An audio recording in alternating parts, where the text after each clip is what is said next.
Well, coming up, we're going to talk about the grocery tax bill that the governor signed in to law this week. We'll have those details for you ahead. And today going to be another nice day, just increasing that cloud coverage slowly throughout the day. Now, by the time we get to this evening, maybe a few of those rain chances. We'll talk about it coming up. After this, it's going to be a very special place for all the pilgrims of the world.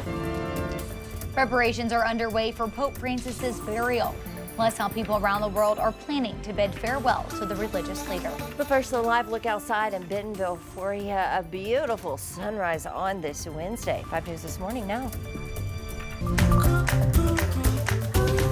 Covering news where you live. This is 5 News This Morning. Well, hey, thanks so much for waking up with us here on Channel 5 and streaming all morning on 5 Plus. We're off to a great start today. I feel like the weather's been fantastic for us the past couple days. And that cotton candy sky? All that pink. Guys, more of that. I love it. Stop it. What, You don't have like a nothing good to do sky? with this. Yeah, another nice day today, increasing that cloud coverage. Unfortunately, from here, though, that's where those rain chances increase, not only for maybe this afternoon into the evening hours. We could see a few of those spotty showers, really for our Thursday, Friday into the weekend. That's where we'll see a little bit more of those rain chances. Current temperatures as you head out the door this morning, really comfortable outside, 50s and 60s across the board. Overall, don't have to worry about much for today. By the time we get to this evening, that's where we could see maybe a few of those spotty showers. Most of the coverage, though, looks to be south of I-40. Northwest Arkansas the rest of the day today. We're going to build in that cloud coverage by the time we get to the afternoon into the evening hours, but overall still daytime highs reaching up into those low 80s. Should feel pretty comfortable outside across the river valley. Once we get to the afternoon, lots of that cloud coverage building in. Again, that's going to be the window that we'll have of some of those spotty rain chances as well. Let's take a look at Futurecast. Again, we're starting off with a really nice sunrise this morning, but as we progress throughout the morning hours, definitely by this afternoon, that's when you'll notice more and more of those clouds. Now going into this evening, right around 4, 5, 6 p.m., that's where we could see maybe a few of those spotty showers. Isolated thunderstorm would be possible, but again, most of the coverage going to be south of I-40 across eastern Oklahoma. Parts of the river valley has the best chance of seeing some of those spotty showers later on today. Let's get a check of traffic out there this morning. Here is a live look out across I-540 over the Arkansas River. Good morning to you there. Beautiful sunrise for us this morning. So far, no accidents, no slowdowns for your morning commute.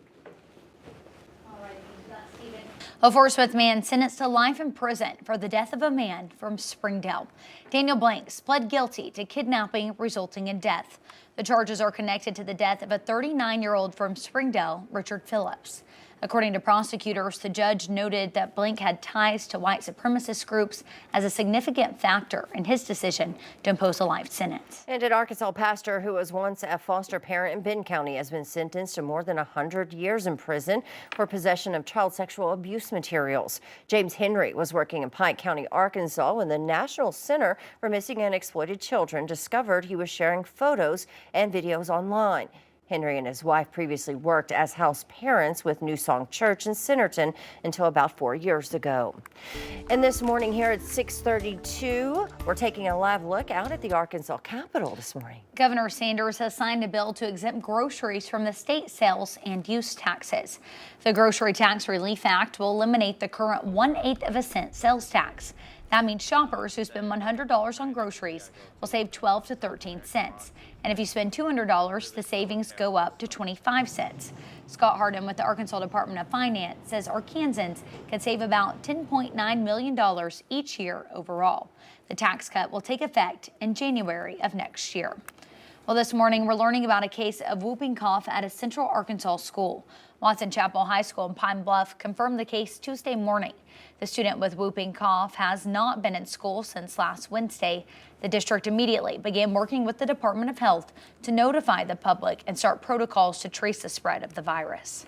Anything can, where any type of germs, anything can stay there and manifest it.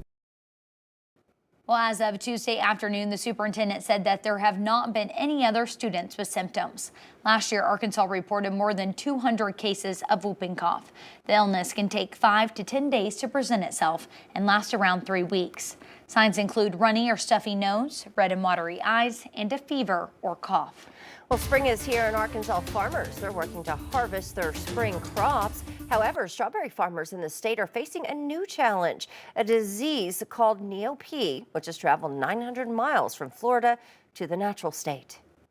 They're dealing with now it actually attacks the leaf portion, and it's not, without the leaves you can't have the fruit. Moisture gets the funguses among us.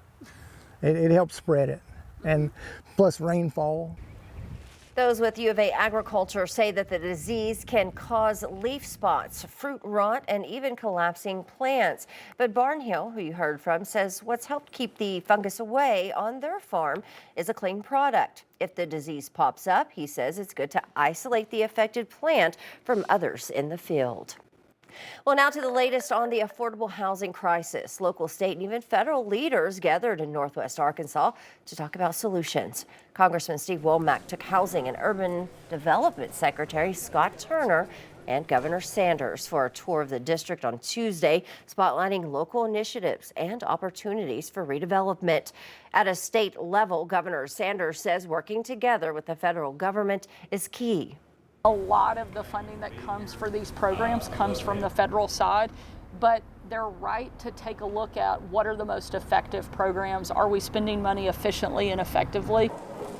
Well, meanwhile, they say affordable housing is a priority, but they also want to reduce the need for affordable housing. They say working with nonprofits, faith institutions, and some public-private partnerships can actually help to address those problems. In other news, researchers at the U of A are working on innovative solutions to combat the growing plastic pollution crisis. Researchers say microplastics put the issue far beyond just landfills. These particles are smaller than 5 millimeters and find their way into waterways. They carry toxic chemicals that can threaten wildlife and human health. A food scientist with the U of A spoke with us about biodegradable plastics that they're working on to combat the problem. Called biofilms. When these films degrade, they will return to their natural state, which is fairly similar to how they are found in nature, not as a microplastics in this scenario. Researchers say the biodegradable plastic is likely 5 to 10 years away from widespread adoption. Well, this morning, the body of Pope Francis was carried to St. Peter's Basilica to lie in state for public viewing. Tens of thousands of mourners are expected to file through the Vatican between today and Saturday, the date of the pontiff's funeral. Pope Francis died on Monday at the age of 88 from a stroke and heart failure. Tina Kraus is in Rome with the latest. Mourners watched the body of Pope Francis make its final journey from the papal residence to St. Peter's Basilica this morning in a solemn procession led by cardinals. Tens of thousands of the faithful are expected to pay their respects as he lies in state through Friday evening. The Pope's funeral now set for Saturday morning. Last night, crowds in St. Peter's Square gathered for the Rosary Prayer, led by the 91-year-old cardinal who will also oversee the pontiff's funeral. I can feel the loss of the Pope. Rosary prayers were also held Tuesday at Rome's Basilica of St. Mary Major, where preparations are underway for the Pope's burial there. After this, it's going to be a very special place for all the pilgrims of the world. Many world leaders say they plan to attend the Pope's funeral, including Ukraine's President Volodymyr Zelensky, Britain's Prince William, and President Trump. As the world prepares to bid farewell to a leader many have described as transformational, cardinals get ready to choose a new head of the Catholic Church. Already, several possible contenders have come to light. Colombian tourist Maria Marsilva says she hopes the next pope will be like Francis, someone who will bring positive changes. Tina Kraus, CBS News, Rome. The date of the conclave to choose the next pope has not yet been announced, though it is expected to begin sometime in mid-May. Well, this morning, U.S. trade negotiations continue with individual countries, including in India, where Vice President Vance met with the Prime Minister. This as tariff uncertainty has sent financial markets on a roller coaster. But stock futures jumped Wednesday. Investors reacting as President Trump softened his rhetoric on Fed Chair Jerome Powell. I have no intention of firing him. I would like to see him be a little more active in terms of his idea to lower interest rates. Last Thursday, the president posted on social media saying that Powell's termination could not come fast enough. This after the Fed chair warned the president's tariffs would likely lead to stagflation. The Supreme Court heard arguments Tuesday in a major religious rights case. A group of Christian, Muslim, and Jewish parents sued the school board in Maryland's largest district after their children were not allowed to opt out of lessons involving LGBTQ characters and themes. We're opposed to our faith, and also just they are not appropriate for a young child. Really, at the end of the day, they're about community, they're about caring, they're about love. Well, school officials said so many parents were choosing to opt out, it was unworkable, and it was at odds with their commitment to diversity. A decision in this case is expected by early summer. Coming up, how potential changes to Social Security could impact those who receive benefits. Our Verified team will break down what you need to know. And heading out to the bus stop this morning, pretty nice day today. Overall, starting off into the 50s and 60s, increasing cloud coverage by this afternoon. Watch out for a few spotty rain chances by the time we get to the evening hours. Here's a live look out in Rogers this morning.